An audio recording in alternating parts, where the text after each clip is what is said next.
Hello and welcome once again to another exciting episode of Releasing Your Inner Dragon with Drake and Marie. I am one of your hosts, Maxwell Alexander Drake. I'm an award-winning novelist. I am a former lead fiction writer to a massive game from Sony. I teach writing all over the world. As always, with me is my co-host, Marie. Hi, my name is Marie Mullaney. I am a fantasy YouTuber. I YouTube about building fantasy worlds, and I write epic fantasy. And today, we're going to be talking, once again, about writing multiple POVs. It was another request from one of you that wrote in and said, hey, do more of the multi-POV discussion. And so we're like, okay, fine, we'll do more of the multi-POV discussion. But before we get into that, as always, please help us fight the the algorithm. The next episode we're doing is on allegory, so I guess I got that on my brain. The algorithm monster, and like, share, subscribe. Trust me, you have no idea how much it helps us out. And if you're getting any value out of this at all, we're not asking for much in return from you. Like, yes, you could go to our websites and buy our stuff, or yes, you could, become a patron for me at Starving Writer Studio, or you could join the writer's room, or you could do, whatever. Those are all great. But literally, the only thing we're really asking for is just a like and a share and a subscribe. It's not that hard. A couple little clicks. That's it. Couldn't ask for less from you guys. But anyway, all right. So let's get into this. Where do you want to start? What are you interested in this topic? So I think the first thing that our listener asked for was, when do you need to write multiple POVs, and do readers expect it? Now, I am part of a Reddit group called R Fantasy, which is a fun Reddit group if you like Reddit. And one of the discussions that comes up there periodically is, do people like or dislike multi-POVs? And the answer to that is, most people don't care. Yeah. So, but if you find strong feelings on it, it's more often to the I prefer single POVs than I like multi POVs. It is rare to find somebody who likes many POVs, who most people tend to prefer less to more. I think the difference in that is in a true epic fantasy fan. Because I do not necessarily like single POV. They're boring to me. They aren't as dynamic as I would like as a fan. And so I think because epic fantasy is so traditionally multiple POVs, I do think that there is a group of us that like it. So yes, there are definitely people who prefer multiple POV over single POV. But I would say that it is more common that people prefer single or less POVs. Yes, okay? I agree with that. That being said, you are right. There is an expectation in epic fantasy of multiple POVs. But even in epic fantasy, I don't, and I mean, this is anecdotal evidence. I haven't made a study of it. So, don't quote me and say, but Marie said this. Like, please. I'm talking about informally on Reddit, how many upvotes a topic gets. It's as casual as they come. So my experience in talking to the fantasy fans there, and it is a big community. There's 2 million Redditors on there, So my experience there is that people like attaching to a character. So, and you cannot attach to a character when there's 10 characters. Okay? You are not going to bind the reader to it if every chapter is a different character for the first 10 chapters of your first book. Like, they're going to lose track. I'm going to both agree and push back on that. So first of all, okay. I agree. There is a limit. There is a 10 is insane. Like when you get to a certain point, there is it basically you're just head hopping at that point. You know, if you have a 60 chapter book and you have 60 different POVs, you have screwed up. Unless somehow you've created this a magical gimmick that works for that one story. And then yeah, I mean I can see that happening. I mean like Prisoner in the Horned Helm, it's a book from like the 70s, maybe the 80s. There's not a single chapter in that book that's longer than 2 or 3 paragraphs. Hmm. There's like 300 chapters in that book. Now it's a single POV, but like it's just it's an interesting read, but it was a gimmick that he created that did really well for that one story. You try to do that somewhere else and it would probably fall flat on its face. So yes, there is a limit. And that's like when I sat down and was working on the realm and really kind of deciding what I was going to do and everything like that, and came up with 8 POVs. That's definitely at the top echelon, and I was worried that that was too many, which is why we're creating individual novellas for each character to allow the reader to spend a substantial amount of time by themselves with one character to really get to know them and fall in love with them. What I wanted to push back on is just the finite way you said a reader can't bond to. There is a limit, sure, but 4, 5, 6 characters, you can bond to every one of them if they're equally written well. Yes, but I want to raise this as well. So one of the other problems is if you introduce so many characters, okay, there are X number of kind of characters in a story. And I know these days people are like less on the archetypes and they're more on like various other types of character definitions, but it doesn't matter. These things are all the same, right? The point is you have different types of characters.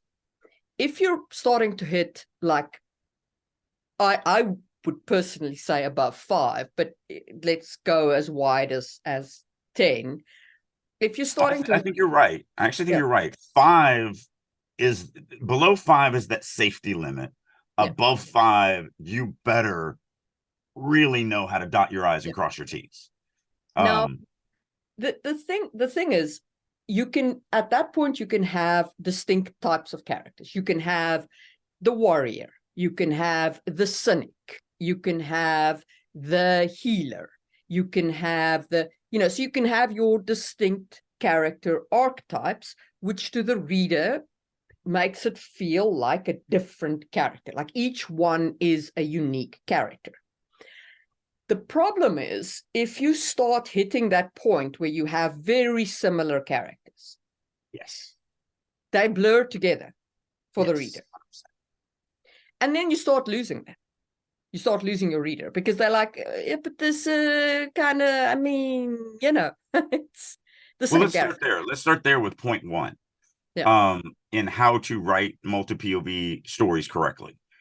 The first thing is exactly that. Your characters have to be unique from each other. They have to be, when you look at any of the really good, successful stuff, I mean, let's just look at Dragonlance, because it's your traditional, D&D party, whatever.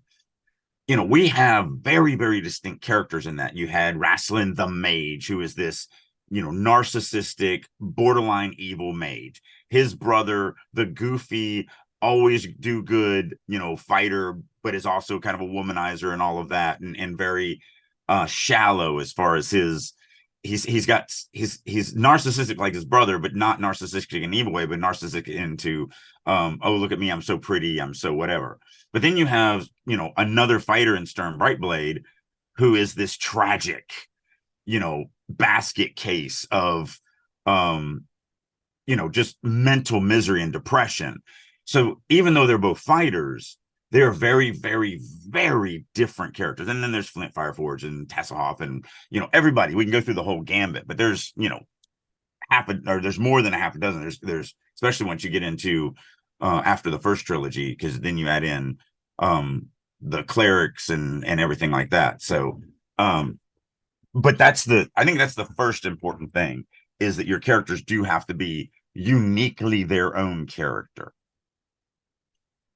Yes. And the problem, as I say, like, let's say, for example, that in Sangwheel, I introduced a second assassin character while I'm still writing Louis. I mean, it's gonna be hard for the reader to distinguish one assassin from another. Even if I make them distinctly different people, even if I do distinctly different backgrounds, even if all of that's true, it's still essentially double dipping on the same archetype. If they're that same archetype, like yeah. even if you meet a male and female, like if they're still basically doing the same job and basically kind of dealing with the same garbage in life, yeah, it's just not good enough. Yeah. Now, you can have kind of similar, so you can have two warrior types, as long as they have different growth arcs, as long as they have different things that they are dealing with, as long as they have different, but you need very distinct voices. And I am a very firm believer. Okay, so I'm parsimonious with my POVs. I will not deny it. I'm very, like, before I introduce anything new, I am, does the story need this? Do I have a story arc for it? Like, is this really necessary? Can I do it any other way? So I'm very parsimonious. But I stand behind this. Any given POV character that you introduce must have a growth arc. 100%. They must have a place where they start. They must have an actual thematic arc. They must, at the end of the story, have achieved that growth, and they must be part of the overcome of the story. And if you introduce a POV for other, like, if you introduce a POV that doesn't have that, I'm not on board with that. And a lot of times the knee-jerk reaction to why they do it is, oh, I just want to tell the story from this other perspective. Then no, because they don't have, because now that character is telling this other character's story, but from a different perspective. That means they don't have their own growth arc. They don't have their own everything. Like, no, you can accomplish that base task. I want to tell this story from someone else's perspective, but don't approach it with that being your only goal. You're telling this other character's story because they actually have a purpose. They actually have a reason. They have a motivation. They have a growth arc. They have an actual plot-driven, thematic-driven story that's all uniquely theirs. But as a bonus, it also allows the reader to see the world from a different perspective than this first character did. So there's one thing that I absolutely hate that some authors do.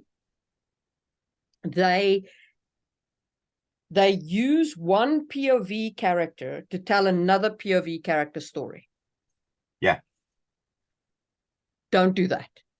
If I'm in this POV, tell this character story, not that other character story, character story. As a great example, The Great Gatsby. Yeah. So the protagonist of The Great Gatsby is The Great Gatsby. He is not the person telling the story. Yeah. Nick Carraway is telling the story. And Nick Carraway is telling, so I don't want you to confuse what Marie just said. Nick Carraway is telling The Great Gatsby story. But the plot arc and the growth and what is affected by The Great Gatsby story is Nick Carraway.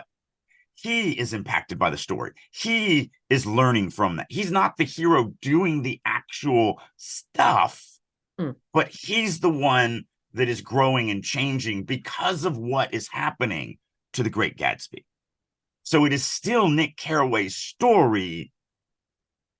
They're just, he's not going through specific things himself to grow. He's kind of vicariously going through this other person's story, but it's affecting him.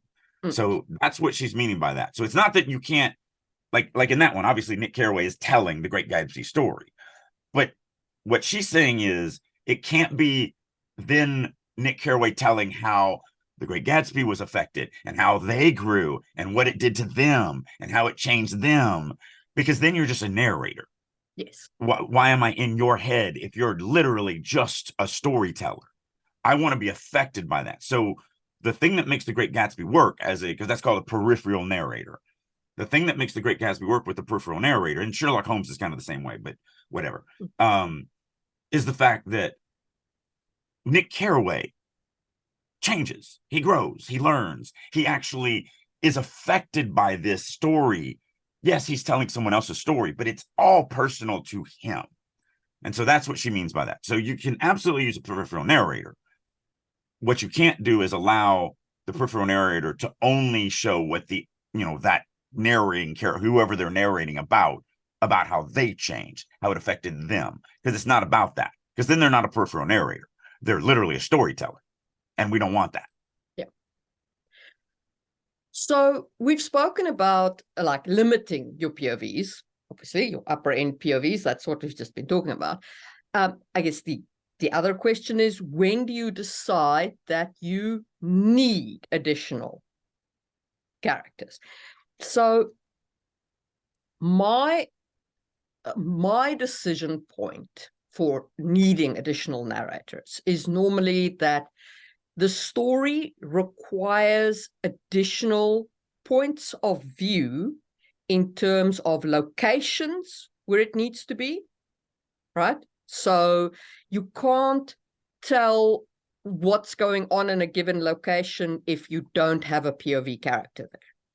So if you have events that are happening that the reader needs to know about, you need a POV there. And if none of your current POVs can be there, then you need a new POV. That's one thing. So location. And my second big thing is there are story elements or world building elements or plot devices that need to be shown from a specific POV's perspective, either in a sympathetic or a non-sympathetic light, right? So for example, with Sangwheel, when I decided to introduce multiple POVs in the second book, there were two reasons for that. The one was I was introducing the religion that was going to become central, and I needed a character to actually introduce that religion because it was coming from a different continent. So I introduced Naira.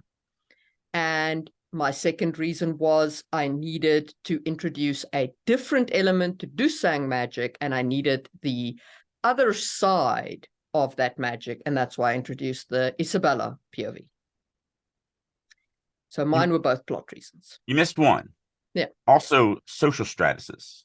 Okay. So like we look at Brandon Sanderson's Stormlight Chronicles. The first one basically has 3 POVs. He does some things in POV that I didn't agree with in that series, but neither here nor there.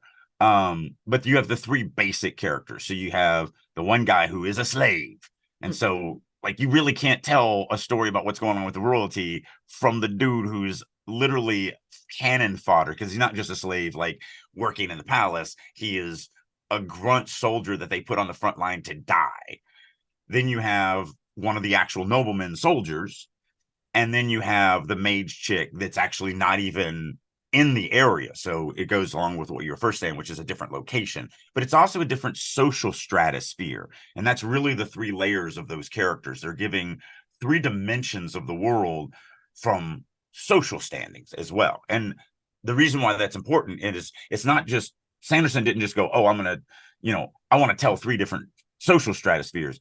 They all tie into the story. They're all plot driven. We need to understand the slave side. We need to understand the middle class. We need to understand the royalty class of this world for the plot to work. And so that's why we have that there. So that's a third reason. And there may be more that we've missed. And if you guys can think of any, put it in the comments down below. But I agree. Those are the 3 big ones that you're going to do. However, I want to give an opposite point of view of this, because I don't do that normally. I don't sit down and go, what do I need to tell this story?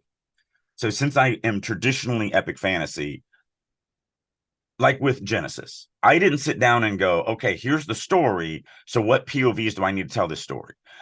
Instead, I usually come at a different angle. I go, how many characters do I want to deal with?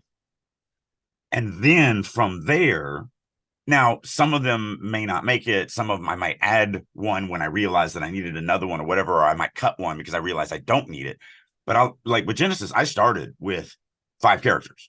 Like I want to deal with 5 characters. I'm like, okay, well, how do each now they still all come down to the rule that both of us agree on, which is they have to have their own reason for being there. They have to have their own motivation, their own plot, their own thematic element, they have to tie into the climax of the story. They have to be integral to the plot, or they're worthless. They're just a secondary character that for some reason you're in the head of. So we 100% agree on that. But I did the same thing with the realm. I created the number of characters we were going to do first, and then backfilled. How do I make them relevant? How do I make sure that each one of them, and with the realm, it was even more different because there was 4 writers, and each one of us wanted to run 2 characters. So that was just math. 4 writers, 2 characters, 8 POV. Like there was no rhyme or reason other than that. Like literally the only reason why there's 8 POV characters in the realm is because there's 4 writers and we each get 2 characters. No other reason. But then it was up to me to go, okay, how do I build a world and a story that all of these 8 characters matter? What do I got to think about to actually have them relevant? And so I did it, and in neither way is wrong. Both ways, we still come to the same endpoint, which is each character needs to be there to tell that story. It's just that traditionally, I've always started with, I'm going to play with 3 characters in the story. Now, how do I make them relevant? How do I actually make them need to be here? And then I've added characters. Genesis technically started with 4. And then I realized, no. I actually do need a 5th because of this thing that I created with the story. And I need to, again, the 3 things we talked about: stratus, economic stratus, location, or an alternate perspective because it's important for the story. Yeah, it's a world building element. Right. So in Genesis case, I actually only started with 4 and then added a 5th one. Mm. But there's no wrong way to do it. It's whatever you're comfortable with. The point of both of this is we both come to the same spot. Even though we start at different sides of it, we're both coming to the exact same thing, which is what the reader needs, what the story needs. And if you, again, I like to call them secondary characters that we're in the head of for some reason. Yeah. Like, why am I in the head of the secondary character? Yes. Why? So, like, I have grown more and more picky as a reader on this topic, because I want to experience the world, the story through a character. I want to know that character. The more time you give me with that character, with their emotions, with how they think, the more connected I am to the character, the more I buy the character's point of view, the more important the story feels to me.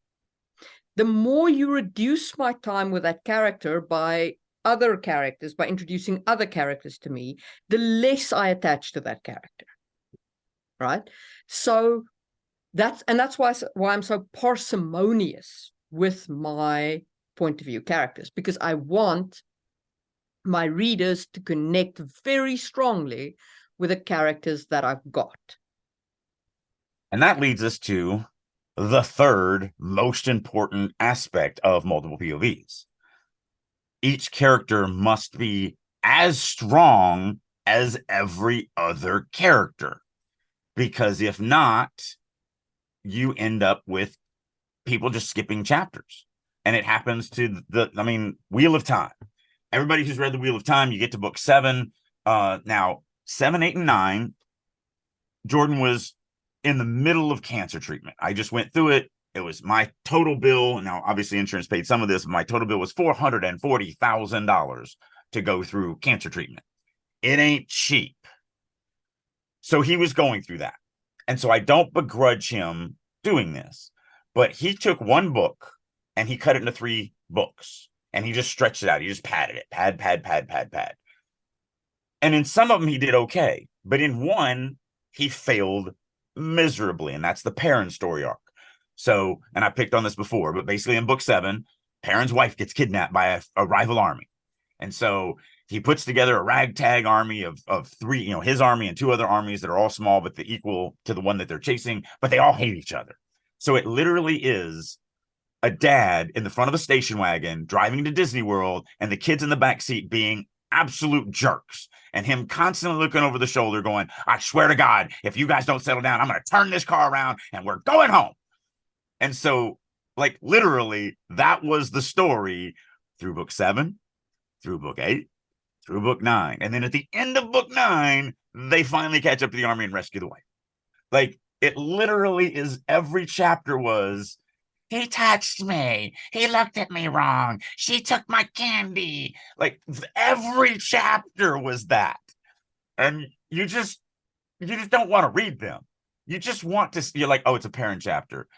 What's the next chapter? Let me just, I know it's just going to be some kids in the backseat of a station wagon poking each other and the dad getting mad. Like, I know this. I've already been through it. And so, yeah, you can't do that. We just spoke about Brandon Sanderson in the Stormlight Chronicles. He does it there too. Man, I wanted to skip Shallan. Oh, every time I hit one of her chapters, I was like, it's going to be another conversation with her pattern, with a sprite called Pattern. Yeah. And it's just, oh. Yeah, and then you also had the egregiousness in that. Now, I've only read the first 3 books, I'm pretty sure. I think the 5th one is now out, if I'm not mistaken, but I know the 4th one is out, but I know I haven't read it. I'm busy. But one of the things that I did, I would not do. And I get that he is way bigger than me and way more popular than me, and that's fine. Still, that doesn't mean that I have to do what he does. Yep. And it also doesn't mean him doing this made him a success. Because I don't think it did. He has those chapters in there where you just get thrown to the other side of the world, that you get this one chapter, like that one freaky, we're on the back of a giant turtle in the middle of a swamp. And you're like, where am I? Who am I? Why am I? And you just get this one chapter. And, I never talked to him about that. This is not, I don't usually bring up, like, if there's something that somebody I'm chummy with that I don't like about their writing, I'm not going to sit down with them in a social environment and go, hey, I don't like this thing about your writing. Why'd you do it? It's not what you do. First of all, we're not that chummy of friends to have that conversation. But I feel like he probably is doing it because eventually those characters are going to matter. But it's the same thing. And I seems like in the writer's room with my critique group, I've done a lot of this recently where it'll be an opening chapter that we're going through and they'll have a piece of backstory. And I'll be like, why is this in here? And they're like, well, 7 chapters from now, we're going to meet the dead mom and find out why this is relevant. I'm like, okay, how am I going to remember this? This one paragraph on page 2 of this piece of information about her dead mother. How am I going to remember that when I get to the relevant part of it in chapter 7, where you're going to give me all this information again anyway? Like, you got to be a little smarter than that. You got to give me what I need right now. And that's where so many writers fall into with this stuff. And you have to constantly remember this. And it's exactly what Maria was kind of hinting at, but just to say it in a different way. The only one who cares about everything of your story is you. No one else gives a crap. What they give a crap about, to me, telling stories is about earning loyalty. Until you earn that reader's loyalty, you can't do stupid stuff. So, like, going back to the Robert Jordan, book 7 is when we get this crappy story with Perrin. Now, up to then, I love Perrin. After then, I love Perrin. the 7, 8, 9, and it's only Perrin. Like the other, like I said, I think he did a pretty good job of extending those other stories out and making them relevant. But everyone who's read that will be like, oh yeah, no Perrin. Oh my God. Like, what the crap? However, most of us read it. Why? Because he earned our loyalty at that point. And so, did we like it? No. Should he have done it? No. But did we still read it? Yes, because he had earned our loyalty to go, yeah, all right, I'll do. Like, you wanted to skip the Shallon chapters, Yeah. but did you skip the Shallon chapters? No, because at that point I trusted Brandon Sanderson. Right. So, So it's when you come out of the gate and you do this, massive info dump in on the first page, or, as you've heard us talk about all the time about flashbacks on the first page or whatever. This is all information that is important to you and no one else. And so one of the hardest things that I think writers have to do, and this goes with multiple POVs as well. So even though, like I said, I start with, I really don't go, who do I actually need? Because I don't really know what the story is when I'm at that stage. When I'm creating characters, I honestly don't know. I mean, look at Magic Fall. We created the fact that the story was going to have two POV characters before we knew what the story was. Why do we do that? Because there were two writers, and we were like, we'll have one male character, one female character. That's logical. So we really and then we worked around, how do we make both of their stories relevant? How do they both lock in together? How do they both overcome the conflict?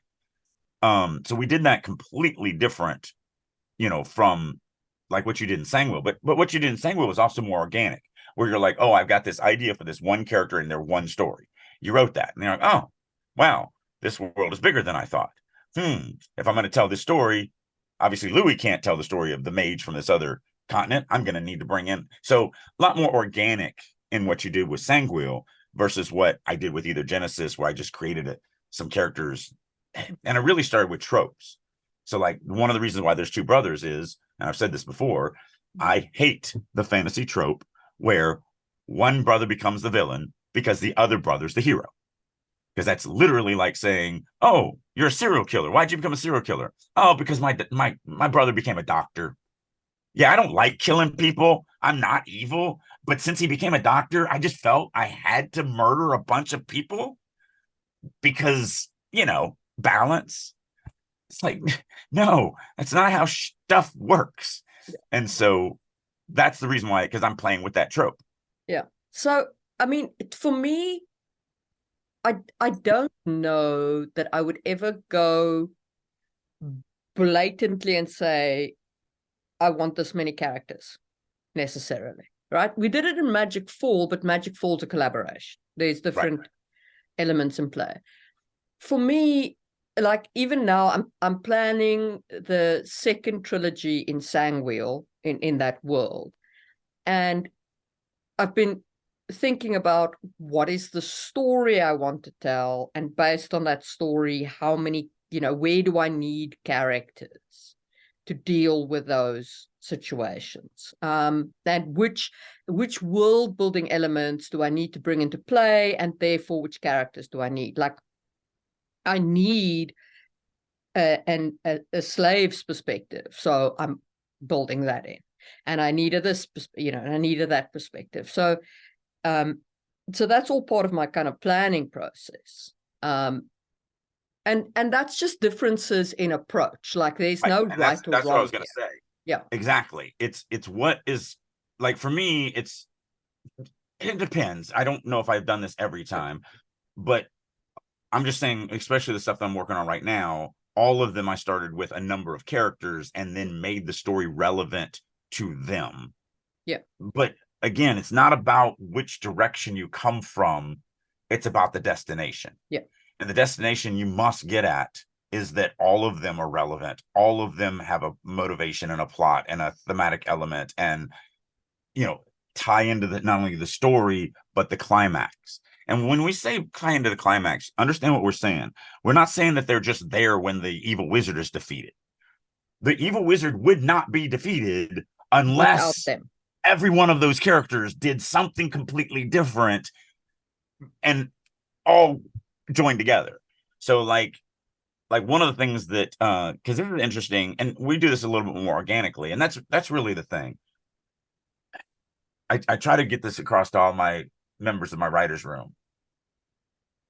All this stuff that they're struggling with to learn, all these rules and all these different things to think about, it's not about learning them to become a good writer. It's about learning them to the level where you no longer think about them.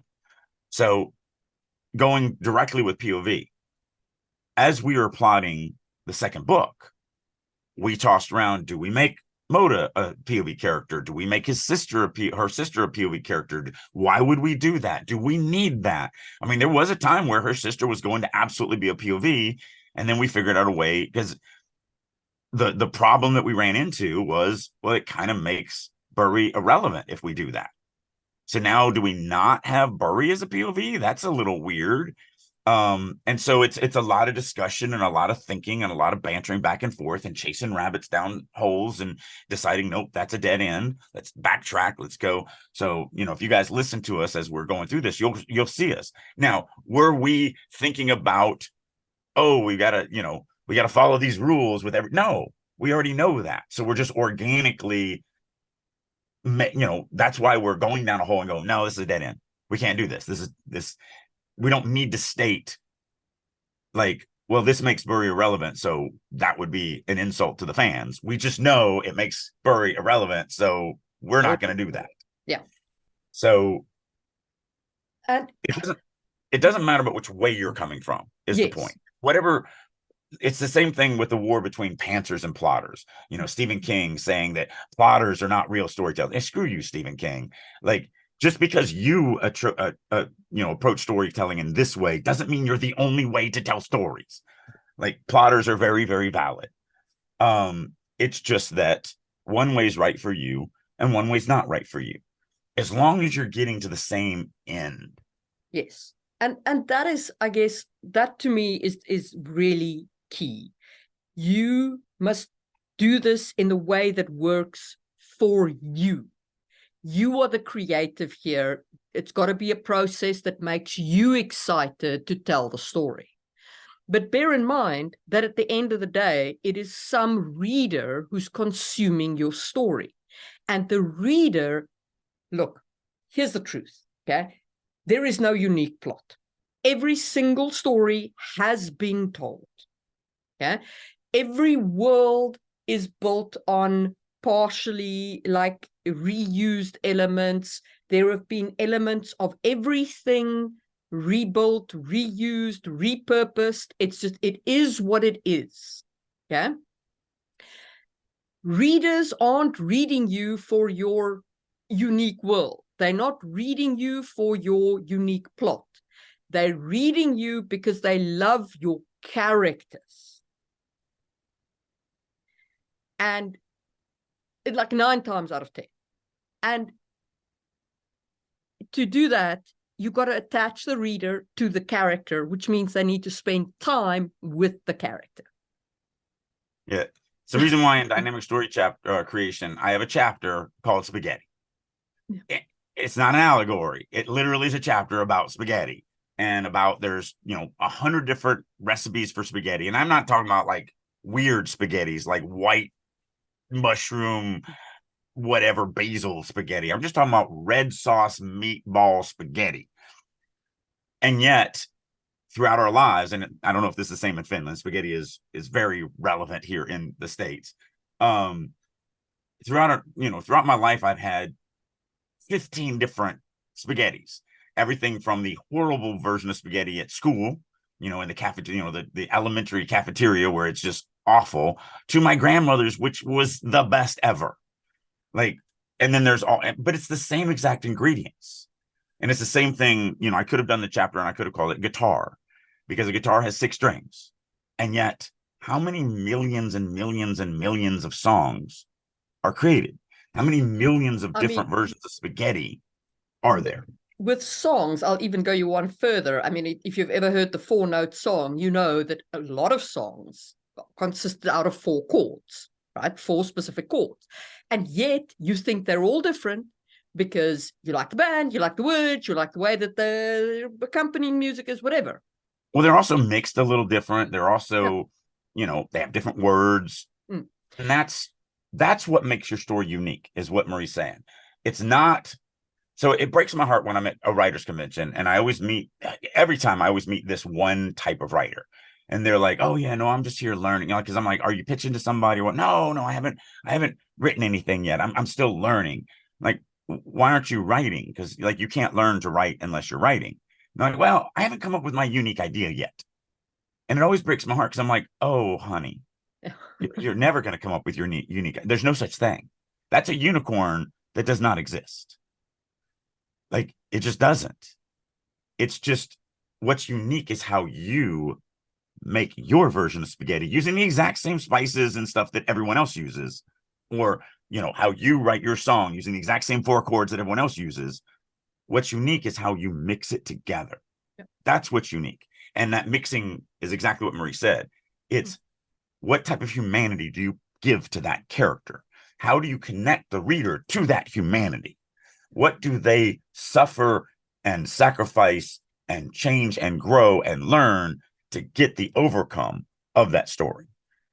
That's unique every time, unless you're a And plagiarist. yeah. So, and when you're picking your POVs, you need to pick your element of humanity that you're going to invest into these characters that the reader's going to connect to. And that ultimately should decide your POVs. Yeah. Now, I do want to add one last caveat before we close this out. If you are intending to write in first person, you have one POV. I don't care. I know that it's like there's romances where they have like two POVs from first person. I know that. I hate them. Don't do it. It sucks. So the funny thing is where we get the most enjoyment from our listeners is when me and you disagree. Mm. They're like, I really, and because we don't ever disagree, we just have different ways of approaching things. And I think they really like that because you get the Stephen King, it's like, oh no, you have to be a pantser because that's how I write, and everybody has to write like me, or you're a terrible writer. Like, no, you're an idiot. Yeah. So they love it when we have that opposite sides because they know we're always going to that same location. However, we are 100% like on the same side of this. But understand why we're on this side. It still has to do with the reader. I say this all the time. The only thing that's real in your story is the reader. Your characters aren't real. Your story isn't real. The conflict, none of that's real. So everything you're doing is for the reader. The power of first person is you're developing this illusion that the character is, or that the reader is inside this character. When you have multiple POVs, you have to break that illusion and create a new illusion every single time you switch. And so now this is an extreme case, but I like using this. In chapter 1, I wake up, I go into the bathroom, I stand in front of the toilet and I relieve myself, and then I go downstairs for breakfast. And in chapter 2, I wake up, I go and sit on the toilet, I insert a tampon, and then I go downstairs and I eat breakfast. And you're like, wait a minute. What's it? Yeah, because you only have I. Like there's just I. So I am both the male character that's going to stand in front of the toilet and the female character who's going to use a tampon. Like, because it's I. And so Yeah. it's So, extreme, but it literally is kind of that way. so I have a slightly different objection to it. And it's this. First person narratives. All right. The strength of first person narrative is that everything is written from the perspective of the character. All right. Your description should be the internal voice of the character. It shouldn't be pretty prose unless the character thinks in pretty prose. Right. Whereas in third person, you can do that pretty prose that is just pretty prose, that is just this gorgeous da da da. But if you're doing that in first person, the character to some extent needs to talk that way as well, because it's the character's voice is the strength of first person. Everything is the character's voice. Okay. If you have two first person narrators, you break the character voice. You have to, because each character has to be unique. And that just completely shatters the strength of first person. You are And that's what I meant breaking, yeah, you're breaking the core strength of first person by not having the chapter in the character's voice. And that's what I meant exactly by you're breaking the illusion. You're creating an illusion that we're in this character's head, in this character's voice, seeing the world from this character's perspective. But everyone sees the world different. Yeah. So going back to what we talked about the thing that you need to make sure that every POV character is which is unique. When you write multiple POVs in first, what you tend to do is you write everybody with the same kind of views of the world. So now they're just really the same character. They both see, the bad guy in the same light. They both see the old woman that lives on the, in the corner in the same light. They both, because you're describing it, the same way. That's not the strength of first person. The strength of first person is Marie sees the old woman on the corner as this lovely little lady who gives her candy, and I see the little old lady on the corner as this evil hag who, eats children. Like, we see the world different. And so if you are that extreme between your two characters, now you're going to have this jarring effect where the reader is going to be, oh, I'm looking at the world in this way. Oh no, now I'm looking at it this way. Because what's the reader to, just that little example that I did? How is the reader going to look at the old lady now? Is it an old lady who is lovely and gives candy to children, or is it an old lady who eats children? Which one is it? And even worse, let's say they both see the character in the same way. Now I'm basically just the same character. Right. So no, first person is not made for multiple POV. I've seen it, I've critiqued it, I know they do it in romance, I know they do it in some erotica. I personally, for me, in my opinion, I think it's flat out dumb. 100%. And since we're being controversial, let's throw out another controversial topic for first person. It is dumb, to use your word, to use inner monologue in first person. Yes. Because every single piece of narration is inner monologue. If you're writing first person and you put all you're doing is italicizing words. That's it. That's all you're doing.